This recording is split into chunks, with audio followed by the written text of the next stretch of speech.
Hello dear friends, welcome to IFS. तो जो भी हमारे सीयूईटी के स्टूडेंट्स हैं, आज मैं उनके लिए एक बहुत इंपॉर्टेंट, बहुत ही डिमांडिंग वीडियो लेके आया हूं। बच्चों की बहुत दिनों से है कि सर हमें एक स्ट्रेटजी बताइए, हम 250 प्लस स्कोर कैसे कर पाए। क्योंकि सीयूईटी में जो बच्चे बैठ रहे हैं उनका टारगेट एक अच्छा होना चाहिए। अगर आपको एक टॉप यूनिवर्सिटी में एडमिशन चाहिए, बिकॉज सीयूईटी में एडमिशन तो सबको मिलता है, बट अपन को चाहिए टॉप सेंट्रल यूनिवर्सिटीज में एडमिशन। जो बच्चे एकदम डेडिकेटेड हैं, जो चाहते हैं कि हमें एक तरीका मिले कि हम 250 प्लस कैसे अचीव कर पाए, तो आज ये वीडियो आपके लिए होने वाली है। वीडियो बहुत इंपॉर्टेंट है, एक शॉर्ट वीडियो है, बट मैं आपको सारी चीजें बताऊंगा कि आप 250 प्लस कैसे अचीव कर सकते हो, आपको क्या टारगेट सेट करके चलना है, एग्जाम में कैसे काम करना है। तो ये वीडियो लास्ट तक जरूर देखें और अगर अच्छी लगे तो उसको लाइक करें। तो सबसे पहले हम बात करते हैं कि अगर आप एक सीयूटी पीजी का एस्पिरेंट हो, how to score 250 plus marks in CUT PG 2024। जैसे हमें पता है कि आपका एग्जाम जो है वो बहुत करीब है, कोई फिक्स डेट नहीं है, बट हमको पता है कैलेंडर की सर 11 से लेके 28 मार्च तक किसी भी ड्यूरेशन में अपना एग्जाम हो सकता है। तो बच्चों, मैं मान के चलता हूं कि आपका एग्जाम 11 को है, मैं ऐसा मान के चलता हूं। मुझे नहीं पता मेरा एग्जाम 11 को होगा या लास्ट में होगा, आई डोंट नो। मैं अपने आप को सबसे एकदम सेफ जोन में रखता हूं, मैं मानता हूं मैं 11 तारीख को मेरा एग्जाम है, ठीक है।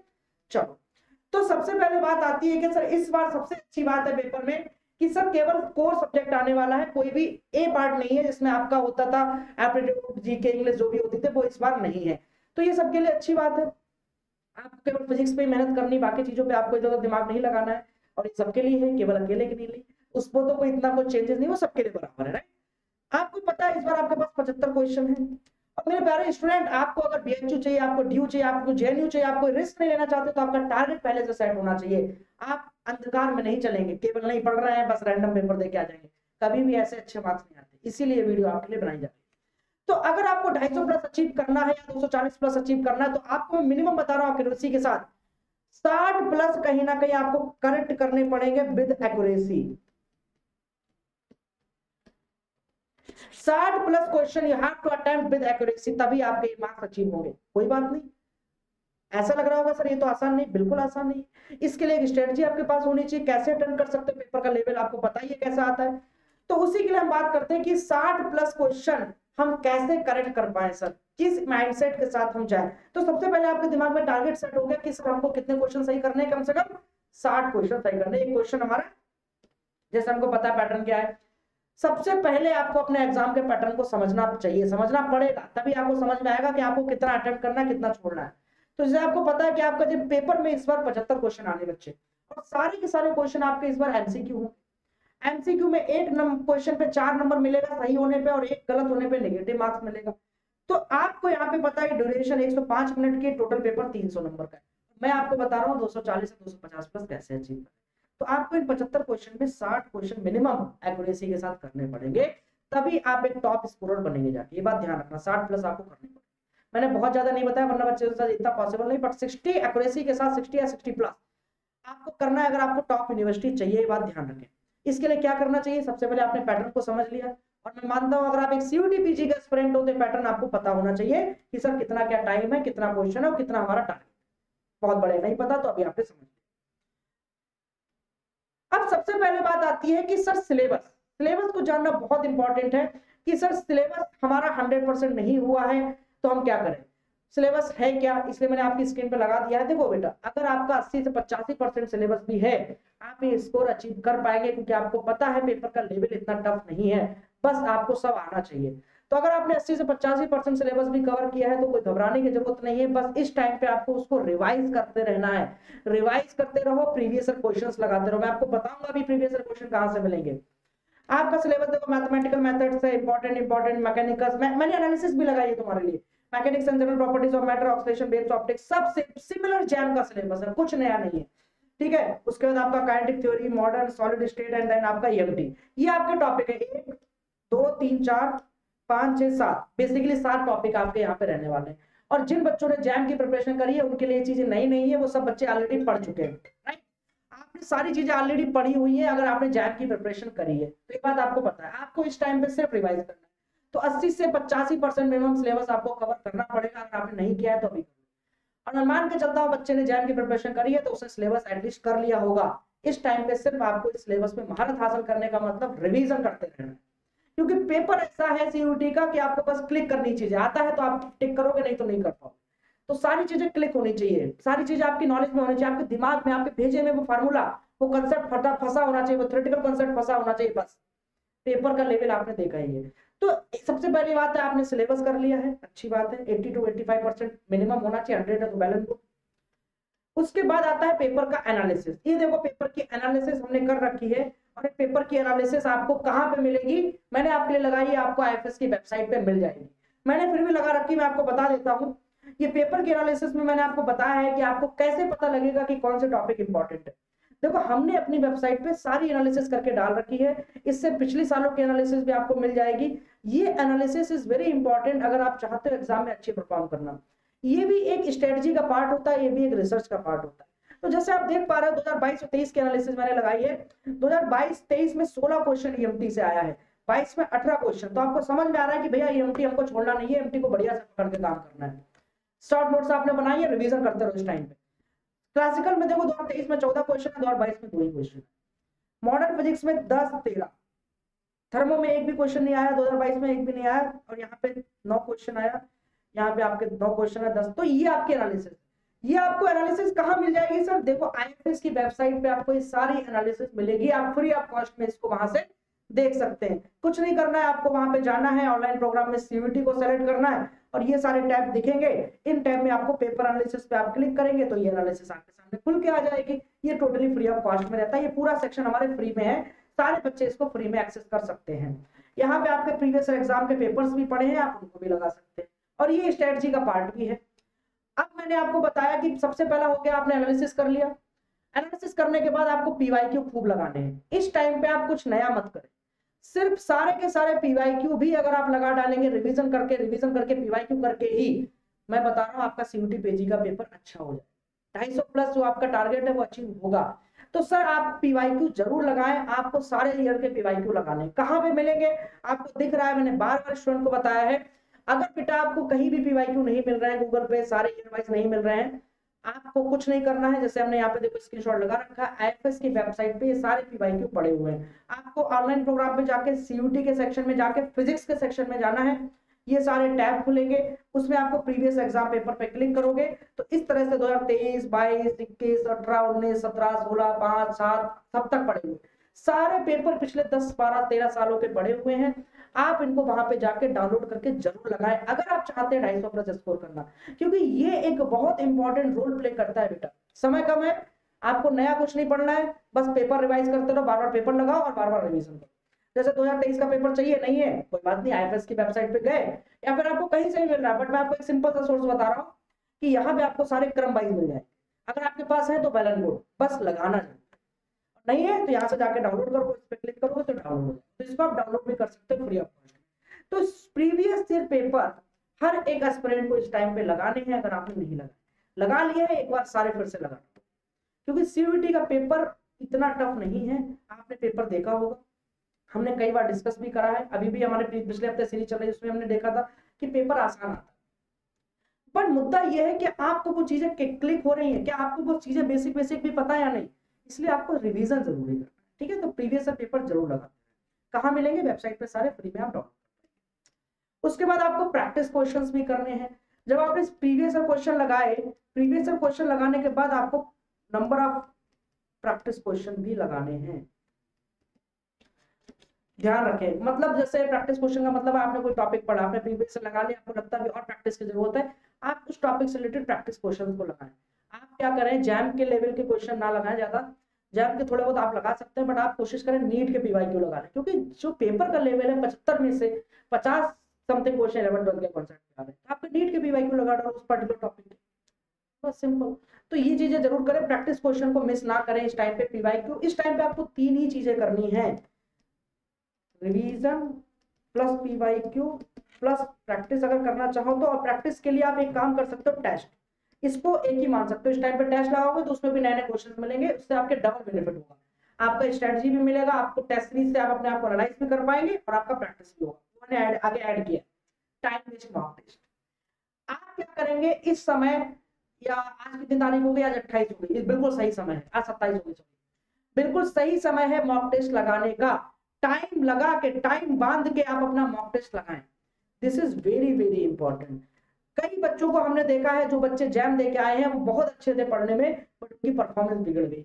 रीजन ये है बेटा, आप ओवर कॉन्फिडेंस में रहते हो, आप पहले से स्ट्रेटजी नहीं बना के जा रहे हो, आप पहले से मॉक टेस्ट ही नहीं लगा रहे हो। आपको लगता है मजाक में बोलते हैं सर, नहीं, मैं बोल रहा हूं जब भी आप मॉक टेस्ट लगाओगे आपको इसका फायदा मिलेगा पेपर में, एग्जामिनेशन हॉल में।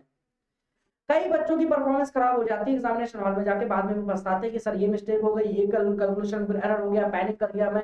क्यों? क्योंकि उन्होंने पहले से कॉन्फिडेंस में नहीं लिया अपने, पहले से मॉक टेस्ट को लगाया नहीं, आपने अपनी स्ट्रेटजी नहीं बनाई, आपको पता ही नहीं कौन से क्वेश्चन को छोड़ना है, टाइम को कैसे मैनेज करना, कुछ नहीं आता। युद्ध में लड़ने जाओगे हार जाओगे, पहले से तैयारी करनी पड़ती है।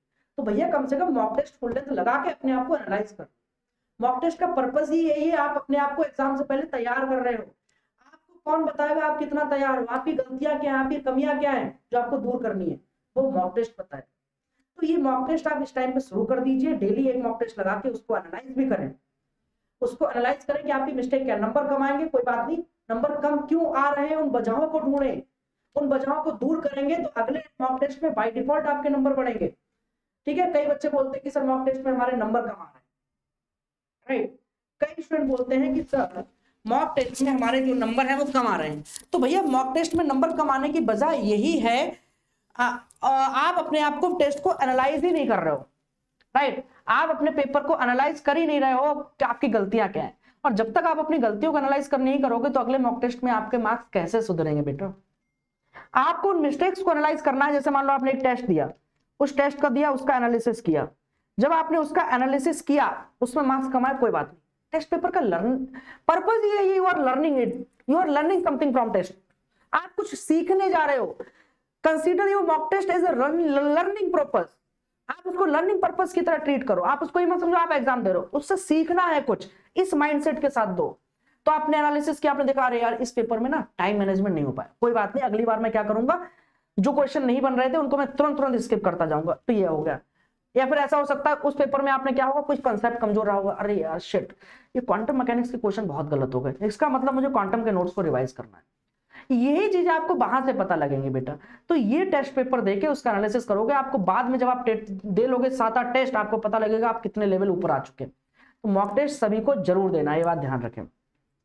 उसके बाद आता है सॉल्व एग्जाम पेपर स्मार्टली। जब भी आपको एग्जामिनेशन पेपर में, एग्जामिनेशन हॉल में पेपर को स्मार्टली सॉल्व करना होता है। आपको सारे क्वेश्चन करने लायक नहीं होते, कुछ क्वेश्चन स्किप करने वाले भी होते हैं। कुछ बच्चे क्या करते हैं, उन्हीं क्वेश्चन पे टाइम गवा देते हैं, उनको पता है वो क्वेश्चन उनसे नहीं बनना, फिर भी उसको सारे सोचते रहेंगे, उस पर टाइम गवाएंगे, 5 मिनट देंगे, फिर उससे क्या होता है उनके आगे इजी क्वेश्चन जो कर सकते थे उसमें भी पैनिक कर जाते हैं क्योंकि टाइम की कमी है। तो आपको पहले से अपना टाइम मैनेजमेंट बना के चलना है।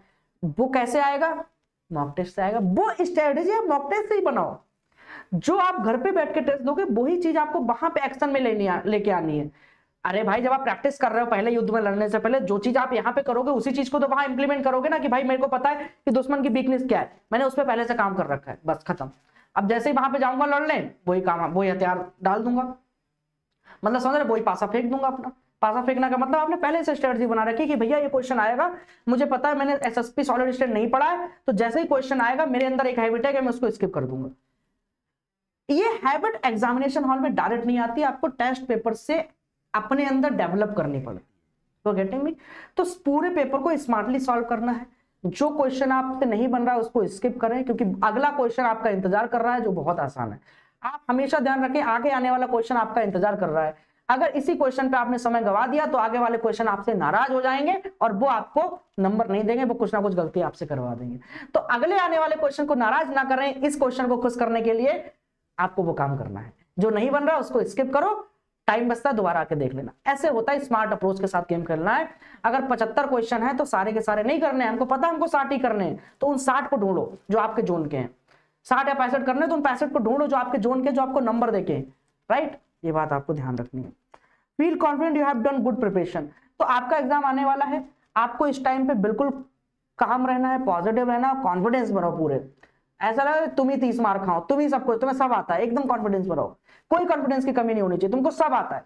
किसी से कंपेयर मत करो अपने आप को। इस टाइम पे एग्जाम है, 10-12 दिन बाद एग्जाम है, बस रिवीजन करते रहो, अपना फोकस रहो, अपना मैक्सिमम टाइम पढ़ाई को दो और ऐसा सोचो कि तुमने जितना पढ़ा है वही सब पेपर में आने वाला है और तुम सब करके आओगे। बस रिवीजन मत छोड़ो, इस टाइम पे जितना ज्यादा पढ़ सकते हो, जितना पहले पढ़ रहे थे उससे ज्यादा समय दो, क्योंकि ये आपको अपने लिए करना पड़ेगा। अब आपका पेपर आने वाला है, अब नहीं पढ़ोगे तो कब पढ़ोगे भाई, राइट? अब आपका पेपर आने वाला है और अब नहीं पढ़ोगे तो कब पढ़ोगे? 10 दिन बाद पेपर हो जाएगा, 12 दिन बाद पता लगे 11 कोई पेपर आ गया, फिर पैनिक कर जाओगे। इसलिए तैयार रहो ना उस चीज के लिए, पहले से एकदम रिवीजन मोड में रहो, एकदम प्रीवियस पेपर लगाते रहो, सारी चीजें करते रहो, राइट? तो ये सारी चीजें आपको अभी से तैयार करके रखनी है। अपना रिवीजन अच्छे से करते रहो, टेस्ट पेपर अच्छे से लगाते रहो। और दूसरी चीज ये बात ध्यान रखना कि इस टाइम पे बहुत ज्यादा मेहनत करो, कंटिन्यूटी जो है ब्रेक नहीं होनी चाहिए, कंसिस्टेंसी इस टाइम पे ब्रेक नहीं होनी चाहिए, क्योंकि अगर ये ब्रेक होगी तो आपका कॉन्फिडेंस लूज होगा और दिक्कत में आप पड़ जाओगे, फिर 250 प्लस मार्क्स लाना बहुत दिक्कत में आ जाएगा। ये बात ध्यान रखना। अगर अच्छी यूनिवर्सिटी चाहिए, बीएचयू चाहिए, डीयू चाहिए, जेएनयू चाहिए, तो इतना स्कोर आपको लाना पड़ेगा, क्योंकि बच्चे पढ़ रहे हैं, आपसे बेहतर करके निकल जाएंगे अगर आप इस टाइम पे एक्टिव नहीं रहोगे। ये ध्यान रखना, कंपटीशन बहुत तगड़ा है। ओके, तो मेरी तरफ से सभी को बेस्ट विशेष है, आपको बता देते हैं। और दूसरी चीज आपको मैंने ऑलरेडी बताया है, आप IIT CUET PG के जितनी भी चीजें मैंने आपको दी हैं, बताई हैं, करनी है, कहां से करनी है, अगर नहीं मिल रही है, प्रैक्टिस क्वेश्चन नहीं मिल रहा है, IFS की वेबसाइट पे जाओ, फ्री ऑफ कॉस्ट पढ़े। पेपर प्रीवियस पेपर्स नहीं मिल रहे हैं, सारे फ्री ऑफ कॉस्ट IFS में डाल रखे हैं, IFS की वेबसाइट पे टोटली फ्री में डाउनलोड कर सकते हो। पिछले 15 साल के पेपर जाओ, CUET के सेक्शन में जाओ, वहां पे फिजिक्स में जाओ और वहां से सारे प्रीवियस के पेपर्स डाउनलोड कर लो। पेपर का एनालिसिस भी डाल रखा है, उसको भी देख लो। तो ये सारी चीजें IFS की वेबसाइट पे फ्री ऑफ कॉस्ट पड़ी हुई हैं। जितनी चीजें मैंने स्ट्रेटजी में बताई आपको नहीं मिल रही, वेबसाइट पे जाओ, वहां पे चेकआउट करो, टोटली फ्री ऑफ कॉस्ट में अवेलेबल है। तो ये जो पॉइंट्स मैंने आपको बताए हैं, इन सब पॉइंट्स को अगर आप फॉलो करते हैं इन अगले आने वाले 10-15 दिनों में, तो आपका एक स्कोर जो है वो बेहतर की तरफ बढ़ेगा और आराम से आप अचीव कर पाएंगे। ये नंबर अचीव करना कोई डिफिकल्टी नहीं है, बट आपको एक स्मार्ट वे में चलना पड़ेगा, सबसे अलग होना पड़ेगा, जो मैंने आपको यहाँ पे बताया। मैक्सिमम टाइम पढ़ाई को देना पड़ेगा। इस टाइम पे जो आप डिस्ट्रैक्शन आपकी जिंदगी में है उनको थोड़ा सा दूर करो। 10-15 दिन के लिए पेपर के बाद उनसे भी बतिया लेना, जिनसे बतियाना उसको, जिसको समय देना उसको समय दे देना, बट इस टाइम पे सिर्फ अपने आप को समय दो, अपनी पढ़ाई को समय दो, क्योंकि तुम्हारा अगर जैम खराब हो गया है तो यही मौका तुम्हारे पास है। मैं तुम्हें आगाह कर रहा हूं, यही मौका तुम्हारे पास है। CUET PG का बहुत अच्छी अपॉर्चुनिटी है, DU में एडमिशन हो जाएगा, BHU में भी हो जाएगा, तो कोई बुराई नहीं, बहुत अच्छी यूनिवर्सिटीज है, ड्रॉप लेने से तो बेहतर ही है। You are getting me? तो ये अपॉर्चुनिटी मिस नहीं होनी थी, एकदम फोकस रहो और जो पॉइंट बताए उनको फॉलो। मेरी तरफ से बेस्ट विशेष सभी को, ऑल द बेस्ट, अच्छे से पढ़ते रहो। अगर आपको ये वीडियो अच्छी लगी है तो इस वीडियो को कमेंट सेक्शन में जरूर डाल देना और इसको शेयर कर देना, ताकि हर एक एस्पिरेंट के साथ ये वीडियो पहुंच पाए। और अगर मैं इस वीडियो से आपकी कोई वैल्यू ऐड कर पाया हूं आपकी लाइफ में और आप कुछ सीख पाए हो, आपका कुछ विजन क्लियर हो पाया है, तो इसको लाइक जरूर कर देना। Thank you so much for watching. Thank you so much.